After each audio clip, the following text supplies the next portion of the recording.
ሰላም ሰላም ውድ የእውቀት አድማስ ቤተሰቦች ሰላማችሁ ይብዛ። እንዴት ናችሁ? በዚህ ቻናል አማርኛ፣ እንግሊዘኛ፣ ሂሳብ እና ሌሎች ትምህርቶችን በኢሞ፣ በቴሌግራም፣ በዋትሳፕ እና በጉግል ሚት እያስተማርን እንገኛለን። ስለሆነም ፕላስ 251ን እያስቀደማችሁ በ978 40 92 73 ደውላችሁ በመመዝገብ በቀጥታ መማር ትችላላችሁ። ዛሬ ይዤላችሁ የመጣሁት እንደተለመደው አረፍተ ነገሮችን እየመሰረትን የምናነብ ነው የሚሆነው። ስለዚህ ሁላችሁም ሀሳባችሁን ሰብስባችሁ ደብተርና እስክሪብቶ ይዛችሁ እንዲሁም ቪዲዮውን እያቆማችሁ በመጻፍ ተከታተሉኝ። ወደ ክላሳችን ሳልፍ የጨጓራ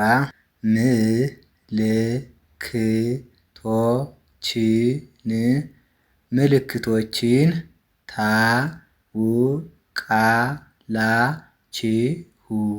ታውቃላችሁ? ጥያቄ ምልክት። የጨጓራ ምልክቶችን ታውቃላችሁ የሚል ጥያቄው አረፍተ ነገር መሰረት ነው ማለት ነው። የቃላት ብዛት የጨጓራ 1 ምልክቶችን 2 ታውቃላችሁ 3 ቃላትን የተጠቀምነው ማለት ነው። በአንድ ላይ አያይዘን ስናነብ የጨጓራ ምልክቶችን ታውቃላችሁ የሚል ጥያቄው አረፍተ ነገር መሰረት ማለት ነው።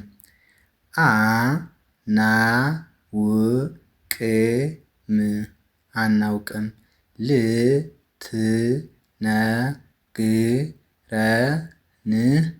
ልትነግረን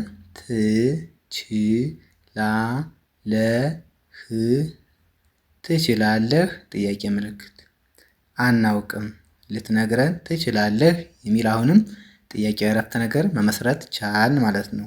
የቃላት ብዛት አናውቅም 1፣ ልትነግረን 2፣ ትችላለህ 3 ቃላትን ተጠቅመናል ማለት ነው። እንደገና በአንዴ ስናነባቸው አናውቅም ልትነግረን ትችላለህ የሚል ሙሉ ሀሳብ ያለው ጥያቄ አረፍተ ነገር መሰረት ማለት ነው። አዎ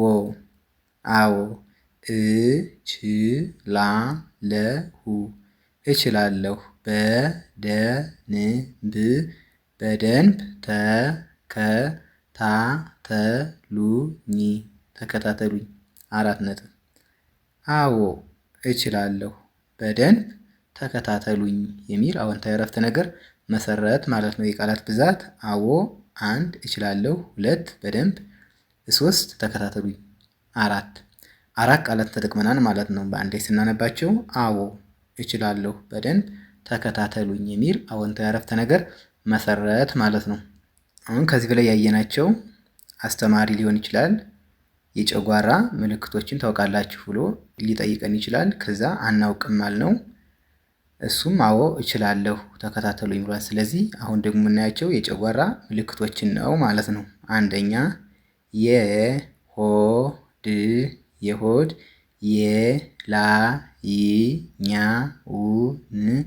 የላይኛውን ክፍል ማቃጠል።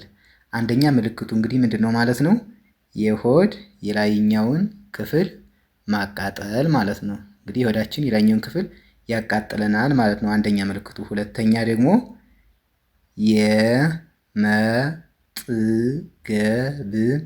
የመጥገብ ስሜት ወይም ግሳት የመጥገብ ስሜት ወይም ግሳት ሁለተኛ ምልክቱ ይህ ነው ማለት ነው። የመጥገብ ስሜት ወይም ግሳት ካለ ሁለተኛ ምልክቱ ነው ማለት ነው። 3 ቁጥር ነው የምናገኘው። ዘይ ሶስተኛ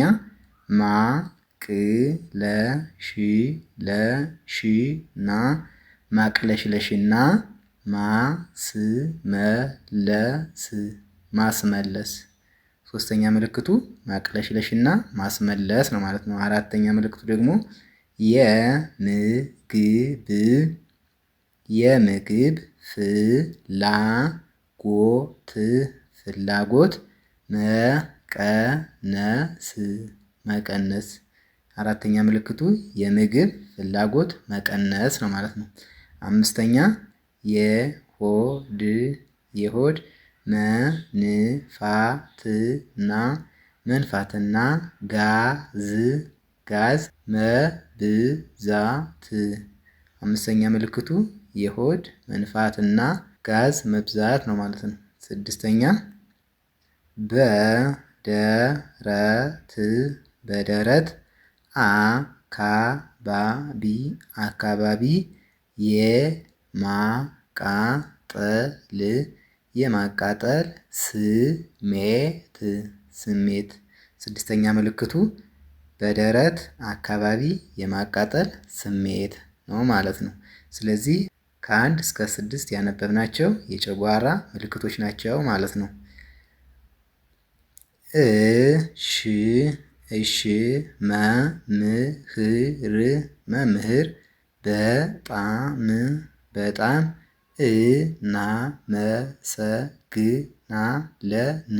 እናመሰግናለን 4 ነጥብ ማለት ነው የምንጠቀመው። እሺ መምህር በጣም እናመሰግናለን የሚል አረፍተ ነገር መሰረት ማለት ነው። የቃላት ብዛት እሺ 1 መምህር 2 በጣም 3 እናመሰግናለን 4 ቃላት ተጠቅመናል ማለት ነው። በአንድ ላይ እሺ መምህር በጣም እናመሰግናለን የሚል አረፍተ ነገር መሰረት ማለት ነው። ችግር የለውም ተማሪዎች በርቱ 4 ነጥብ። ችግር የለውም ተማሪዎች በርቱ የሚል አረፍተ ነገር መሰረት ማለት ነው። የቃላት ብዛት ችግር 1 የለውም 2 ተማሪዎች 3 በርቱ 4 ቃላትን ተጠቅመናል ማለት ነው። በአንድ ላይ ችግር የለውም ተማሪዎች በርቱ የሚል ሙሉ ሀሳብ ያለው አረፍተ ነገር መሰረት ማለት ነው። ስለዚህ በዚህ ክላሳችን ከመጀመሪያ ላይ ሁለቶችን ጥያቄው አረፍተ ነገር መሰረት ከዛ አወንታዊ አረፍተ ነገር መሰረት እና የጨጓራ ምልክቶችን ከ1 እስከ 6 አይተናል ማለት ነው። እነዚህ ሙሉ አረፍተ ነገር አይደሉም፣ ጅምር ናቸው። ወይም ሀረግ የሚባል አረፍተ ነገር አለ። እስካሁን ቪዲዮአችን አላየንም። በቀጣይ አዘጋጅላችሁ የሚመጣ ነው የሚሆነው። ከመጨረሻ ላይ ደግሞ 2 አወንታዊ አረፍተ ነገር መሰረት ማለት ነው። ስለዚህ በዚህ ክላሳችን አረፍተ ነገር እንዴት እንደሚመሰረትና እንደሚናነብ ችለናል። እንዲሁም ደግሞ በተጓዳኝ የጨጓራ ምልክቶች ምን ናቸው የሚለውንም ለማየት ሞክረናል ማለት ነው። ስለዚህ የዛሬ ክላሳችን ይህ ይመስላል። ቪዲዮውን እያያችሁ ላይክ፣ ሼር፣ ሰብስክራይብ በማድረግ ቤተሰብ ሁኑ። መማር የምትፈልጉ ስልካችን ከቪዲዮ ታች ስለምናስቀምጥ በኢሞ፣ በቴሌግራም፣ በዋትሳፕ እና በጉግል ሚት ደውላችሁ በመመዝገብ በቀጥታ መማር ትችላላችሁ ማለት ነው። በቀጣይ በሌላ ክላስ እስክንገናኝ ድረስ ሰላማችሁ ይብዛ። ሰላም ሁኑ። ቻው